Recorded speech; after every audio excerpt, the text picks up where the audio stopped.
Os ânimos estão cada vez mais acirrados no Congresso.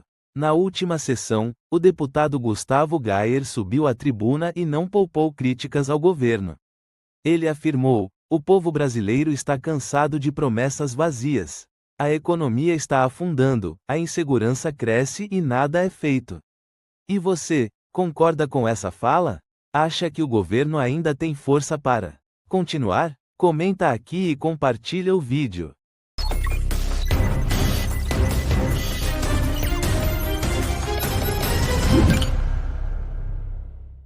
Não tem como negar que o Congresso está sentindo agora uma onda de alegria e de esperança no início desse ano de 2025. Um fenômeno que até agora eu não consigo entender exatamente o que está acontecendo, o que levou a essas mudanças drásticas na atmosfera do nosso Congresso, mas que nós temos que abraçar sim, com toda a força, com toda a garra, para tirar o melhor proveito possível.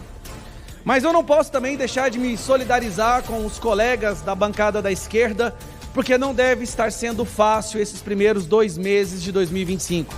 Eu imagino o sofrimento no coração de cada um de vocês ao ver todo o projeto de poder que os senhores trabalharam durante décadas escorrendo por entre os 9 dedos do ladrão na presidência. Não deve ser fácil.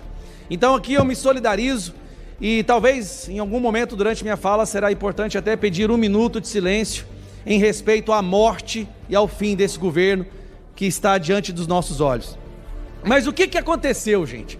O que levou tudo isso a acontecer? Bom, tudo começou quando a nossa Suprema Corte decidiu descondenar o maior corrupto da história mundial, líder do maior esquema de corrupção que o mundo já viu, e decidiu, contra a vontade do povo, contra a vontade do Brasil, colocá-lo na presidência. O que eles esperavam que iria acontecer?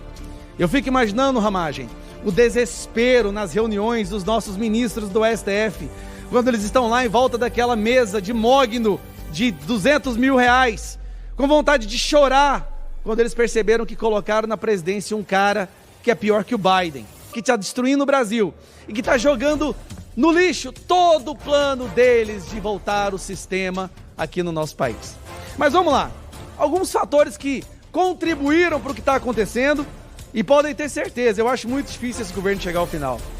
Primeiro, nós temos um governo que tem apenas 24% de aprovação, mesmo com a imprensa defendendo ele diariamente. Mesmo com um batalhão de Danielas Limas e Miriam Leitão, esse governo está morto apenas com 24% de aprovação, o que qualquer um sabe já o torna inelegível. STF tornou o Bolsonaro inelegível, o povo está tornando Lula inelegível. Isso é bom demais falar isso aqui para vocês. Mas vamos lá. Primeiro ele vai lá, graças ao Sidônio, eu tenho que abrir uma aspas aqui, cabo, porque nós temos que agradecer o Sidônio. O Sidônio tem sido o craque do mês da oposição. Eu tenho que bater palmas pro nosso querido Sidônio. Obrigado, Sidônio! Sidônio teve a brilhante ideia de colocar o Lula para falar, para viajar o Brasil, para sair por aí falando, se tá caro, não compre. Aí eu passo esse recado para meus colegas da esquerda. Se o seu presidente está envergonhando vocês, troque o presidente. Dá tempo. Vamos lá. Depois ele fala que o povo não tem informação para reclamar do preço da gasolina. Ô, Sidônio, te amo, Sidônio. O povo não tem informação. O Lula está falando que o povo reclama da gasolina porque o povo é burro. Se tá caro, não compre. Eu acho que o Lula está criando um programa Come Zero. Tá mudando Fome Zero para Come Zero. Aí nós temos o problema da picanha subindo, do café, do leite, dos ovos, gente. Dos ovos. Aí o Lula vira e fala que o Brasil nunca esteve tão bem quanto está agora. Eu poderia até falar, tão bem meus ovos, mas não dá, porque os ovos estão caros demais. Nem comer ovo o povo está conseguindo mais. Ele falou que ia entrar o grosso. Não falou, pessoal? Ele falou, vai entrar o grosso. Eu só não imaginava que os ovos iam entrar junto. Continuando. Aí o aluguel tá subindo, a gasolina disparando, o arroz, o feijão. Vem o escândalo do Pix. Depois nós temos a sugestão de ignorar a data de validade. Bom, para mim a data de validade desse governo é que já passou. E não para por aí. O rombo dos Correios, prejuízo recorde, 14 bilhões da Previ, Depois vem a ministra do Lula, gente, e nos dá aquele presente dizendo que déficit não é rombo. Tá ligado, cabeça? Déficit não é rombo, tá bom? Prejuízo não é rombo. Meu Deus, gente, aí ontem, numa tentativa desesperada, obrigado Sidone mais uma vez, numa tentativa desesperada de tentar demonstrar que ele não é completamente rejeitado, ele vai em Angra dos Reis para fazer uma reunião com o pessoal da Petrobras. E aí eles juntam 20 pessoas numa arquibancada e eles são obrigados a editar um vídeo para simular pessoas falando olê, olê, olá, lulá. Olha o cúmulo da humilhação que esse governo chegou. Tem que editar um vídeo falando olê, olê, olá. Temos o caso do ministro Tarado. Eu tô explicando para vocês, tá? Porque aí que o presidente tá com 24%. Aí vem o ministro Taradão. Vamos falar dos recordes, delegado. Os recordes desse governo. Recorde de mortes por dengue, recorde de mortes em Yanomami, recorde de queimada, recorde de subida do dólar, recorde de vacinas que foram perdidas, recorde de empresas em inadimplência, vixe Maria, recorde de fugas de presídios de segurança máxima, recorde de recuperação judicial, recorde de aumento da criminalidade, recorde de aumento de feminicídio e recorde de aumento de mortes da comunidade LGBT, Sigma, Delta, Pix, QIA+, Volkswagen. É o governo dos recordes, gente, é impressionante. Vamos lá. A lista é grande, porque esse governo é sensacional. Eu tô adorando esse ano. Ramage, eu tô adorando esse ano, cara. Ano passado eu tava desanimado, esse ano eu tô assim, eu tô no gás. Eu tô no gás, ninguém me segura. Vamos lá. Aí o presidente vai lá na ONU participar do evento, passa vergonha, tem o microfone dele cortado no meio da fala. Quando no Brasil que o presidente teve a sua voz cortada no meio da fala do discurso da ONU? Mas é claro, um presidente que recebe agradecimento do Hamas, que é um grupo terrorista que arranca a cabeça de crianças, que está apoiando o golpe aqui na Venezuela, do nosso narcoditador, que ele fala que é uma pessoa boa, e continua, a corrupção aumenta. Não, o Brasil acabou de receber a pior nota da história da transparência no que diz respeito à percepção de corrupção. A pior da história. Presidente, nem no mensalão, nem no petrolão, a pontuação do Brasil esteve tão baixa quanto agora no que diz respeito à percepção da corrupção. Mas também, né, colocaram um descondenado corrupto na presidência. Aí vem os escândalos.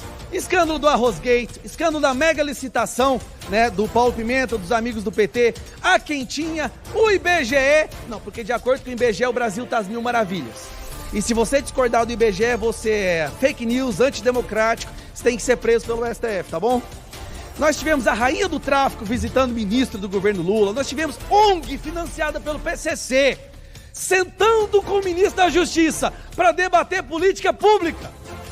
Gente, vocês não têm vergonha na cara no trem desse, não? ONGs financiadas pelo PCC sentando com o ministro da Justiça. Ah, falar nisso, o PCC e o Comando Vermelho fizeram as pazes, vocês estão sabendo, né? Fizeram as pazes, não sei, acho que o governo prometeu para eles tudo que eles estavam precisando.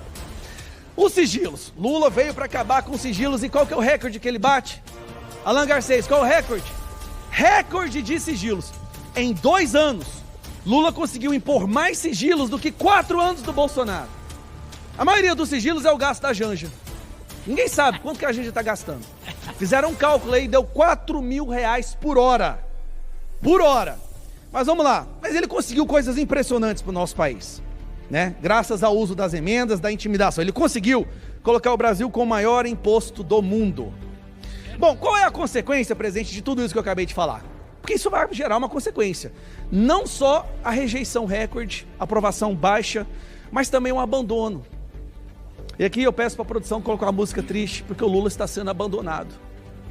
Lula está sendo abandonado pelo Centrão, pelo Kassab, está sendo abandonado pelo Paulinho da Força, que foi o primeiro partido a pular no barco, já pulou fora. Lula foi abandonado pelo Felipe Neto, cara. Felipe Neto, é triste ouvir isso, Felipe Neto. Aí ontem, um dos maiores articuladores para descondenar o Lula, pula fora do barco.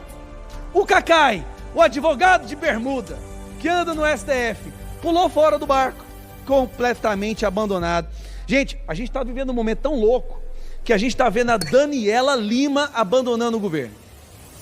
Agora, o dia que a Miriam Leitão pular fora do barco, aí, meus amigos, e vamos ser sinceros, eu tenho dó dos nossos colegas ali do PT, porque eles são obrigados pela hierarquia a subir na tribuna e defender esse governo. Eu entendo.